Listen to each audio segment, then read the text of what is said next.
స్వాగతం. 24 గంటలు కాదు, ఒక్క సెకండ్ లో మీ ముందుకు. చూస్తూనే ఉండండి నిరంతరం వార్త ప్రసారాలు. సైబర్ నేరాలపై అప్రమత్తంగా ఉండండి. Mellacheruvu police station limits. SP K Narasimha IPS ఆదేశాల మేరకు Suryapet cyber security wing CI Lakshminarayana, Mellacheruvu SI Paramesh మండల కేంద్రంలోని రామపురం ప్రభుత్వ పాఠశాలలో సైబర్ నేరాలపై, ఆన్లైన్ మోసాలపై, షీ టీమ్స్, డ్రగ్స్, రోడ్డు ప్రమాదాలపైన పోలీసు కళాబృందంతో విద్యార్థులకు అవగాహన కార్యక్రమం ఏర్పాటు చేయడం జరిగినది. సిఐ లక్ష్మీనారాయణ మాట్లాడుతూ జిల్లా ఎస్పీకే నరసింహ ఐపీఎస్ ఆధ్వర్యంలో సైబర్ నేరాలపై, ఆన్లైన్ మోసాలపై, షీ టీమ్స్, డ్రగ్స్ పై పటిష్టంగా పనిచేస్తున్నామని తెలిపారు. ప్రతి స్కూల్ కాలేజీలలో చదువుకునే విద్యార్థులు ఇంటర్నెట్ను సద్వినియోగం చేసుకోవాలి. సైబర్ మోసగాళ్ల వల్ల మోసాలకు గురి కావద్దు. బ్యాంక్ ఖాతా కార్డ్ వివరాలు, ఓటీపీ వివరాలు ఇతరులకు తెలపవద్దు. ఇతరులు ఆశ చూపితే వాటికి ఆకర్షితులు కావద్దు.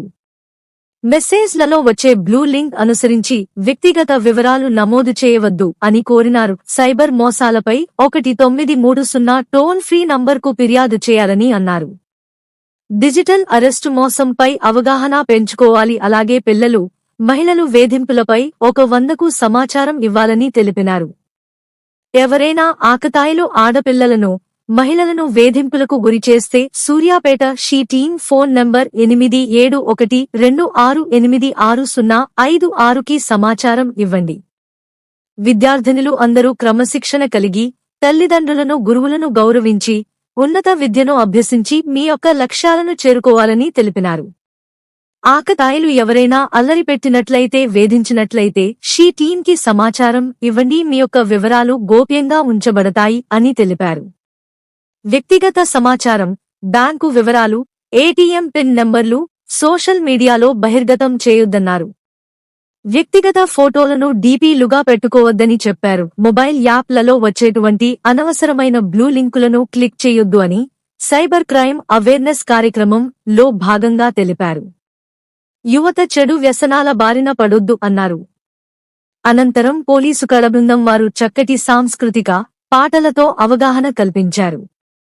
ఈ కార్యక్రమంలో మేళ్లచెరువు సి పరమేశ్, ప్రభుత్వ పాఠశాల హెడ్మాస్టర్ భూక్య రాములు, రామాపురం గ్రామ సర్పంచ్ నాగులు మీరా, ఉపాధ్యాయులు మధు, ఉపాధ్యాయురాలు రహనా, పోలీస్ సిబ్బంది head constable Veeranjaneyulu, constable Madhukar Reddy, కళాబృందం ఇన్ఛార్జి ఎల్లన్న, సభ్యులు గోపయ్య, చారి, కృష్ణ, గురులింగం, విద్యార్థులు వాళ్ళకి తగ్గ అంటే మొబైల్ ఆల్గోరిథం ఎట్లుంటదంటే, మనం ఏది 1-2 సార్లు చూస్తామో కంటిన్యూగా అదే ఇస్తుంటాడు అనమాట. వాడు ఓకే ఈయన ఇది ఇష్టపడుతుంది కాబట్టి అదే ఇస్తుంటారు అనమాట. కొద్దిమంది చాగంటి కోటేశ్వరరావు గురించి చూస్తుంటే వాళ్ళకి అవే అప్లికేషన్స్ వస్తుంటే అవే వీడియోలు వస్తూ ఉంటాయి.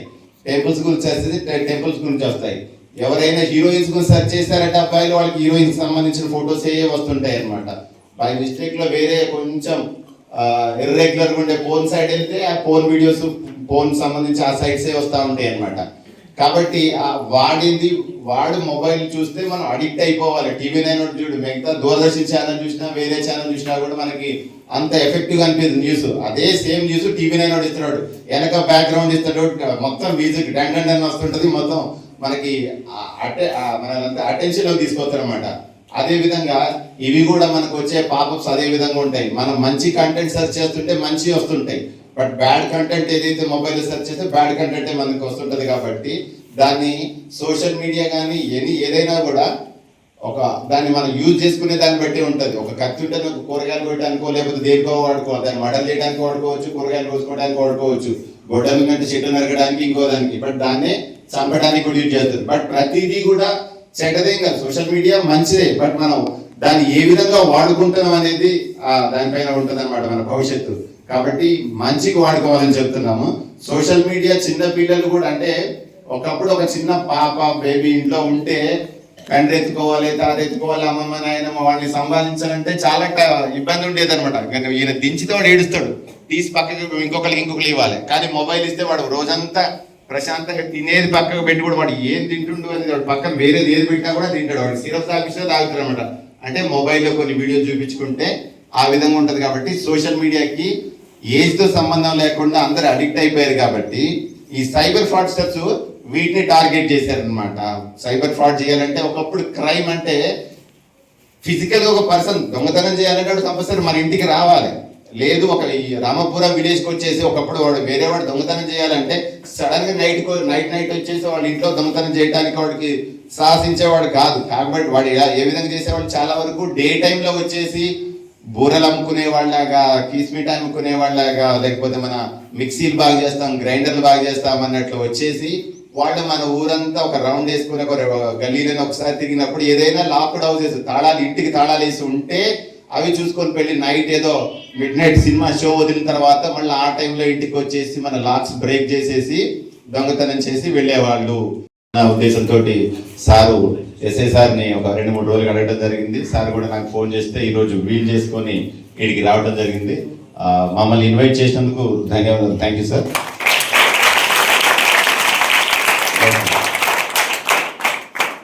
ఇప్పటి వరకు మీకు పాటలతోటి మీకు అవేర్నెస్ చేసినటువంటి కళా బృందం అంటే మనకి మాటల ద్వారా చెప్పడం కంటే కొన్ని న్యూస్ కానీ లేకపోతే కొన్ని డిబేట్లు వస్తే మనం ఛానల్ చేంజ్ చేసేస్తాం, కానీ సాంగ్స్ చూస్తాం కదా. అట్లా మీకు పాటల ద్వారా అయితే బాగుంటుంది అనేసి మన సూర్యాపేట ఎస్పీ గారు ఎవరు వచ్చినా కూడా ఈ కళా బృందం సహాయంతో ప్రజల్లోకి, మారుమూల ప్రాంతాల్లోకి వాళ్ళు మనం ఏదైతే ప్రజల్లో అవేర్నెస్ కల్పించాలో ఆ అవేర్నెస్ అన్ని కూడా ఈ కళా బృందం ద్వారా తెలియజేయడం జరుగుతుంది. ఈ కళా బృందం వాళ్ళు మనకి డ్రగ్స్ కి సంబంధించి, సైబర్ క్రైమ్ సంబంధించి, ఆడపిల్లలు మహిళలు ఎదుర్కొన్న సమస్యల గురించి, షీటింగ్ గురించి చెప్పడం జరిగింది. అదేవిధంగా ఉపాధ్యాయుల యొక్క ఇంపార్టెన్స్, మీరు ఉపాధ్యాయుల్ని గౌరవించుకోవాలి. ఒకవేళ ఉపాధ్యాయుల్ని ఏమాత్రం సోషల్ మీడియాలో ఇన్స్టాగ్రామ్లో బాగా వైరల్ అయిన ఎగ్జాంపుల్ కూడా మీకు చెప్పారు.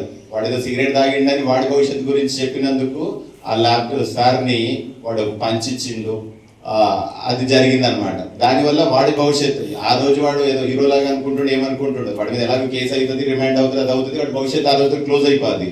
బట్ ఆ విధంగా టీచర్ని గౌరవించకుండా ఎవరైతే ఉంటారో, వాళ్ళు చెప్పేది వినకుండా ఉంటారో, వాళ్ళ భవిష్యత్తు లాస్ట్కి మనకి సోషల్ మీడియాలో అవుతుంటే కొన్ని ఈ మధ్య చాలా యాడ్స్ వస్తుంటాయి. ఈ టైం చదువుకోవాల్సిన టైంలో ఎంజాయ్ చేస్తుంటాడు, మిగతా వాడు జాబ్ చేస్తుంటే వీడు ఆ సిమెంట్ పని చేస్తుంటాడు, కాలువలు దోవుతుంటాడు, అప్పుడు పాత డేస్ ఈ డేస్ గుర్తు తెచ్చుకుంటాడు అనమాట. కాబట్టి మీరు మీ యొక్క ఉపాధ్యాయులు చెప్పే మంచి మాటలు వింటమే కాకుండా మంచి వాళ్ళు చెప్పిన లెసన్స్ వింటూ తర్వాత మంచి స్కోర్ తెచ్చుకునేసి జాబ్స్ కూడా సంపాదించాలని కోరుకుంటున్నాను. ఏంటంటే స్కూల్లో చెప్పుకుంటూ పోతే ప్రైవేట్ స్కూల్లో చాలా మంది చెప్తారు అక్కడ, ఎందుకంటే నువ్వు ఫీజు ఇస్తావు కాబట్టి నీ సిస్టమేటిక్ వాళ్ళు క్వశ్చన్ చేస్తారు పేరెంట్స్. సో నీకు ఫీజు ఉండదు కాబట్టి నేను ఎవరు క్వశ్చన్ చేయరు, కానీ నీకు నువ్వే సార్ వాళ్ళని చూసుకొని వాళ్ళని రానున్న రోజుల్లో భవిష్యత్తులో మనకంటూ మోటివేషన్ కొంతమంది ఉన్నారు కాబట్టి వాళ్ళని దృష్టిలో పెట్టుకొని నువ్వు సక్సెస్ అవ్వాలి తప్ప ఎవరు నీకు చెప్పరు. అందుకే మా ఉద్దేశం కూడా ఏంటంటే మీలాంటి వాళ్ళకి మీ స్కూల్లో ఈ స్థాయిలో మేము వచ్చి ఒక ఇంత టైం కేటాయించి మీకోసం స్పెండ్ చేసినందుకు మీరందరూ కూడా మా కోసం కష్టపడి పనిచేస్తారా? కష్టపడతారు మీ ఏం పెట్టుకోరు కదా. సో దీనికి అందరి కారణం ఏంటంటే ముఖ్యంగా మనందరూ కూడా మేడం గారికి ఒకసారి క్లాస్ తోటి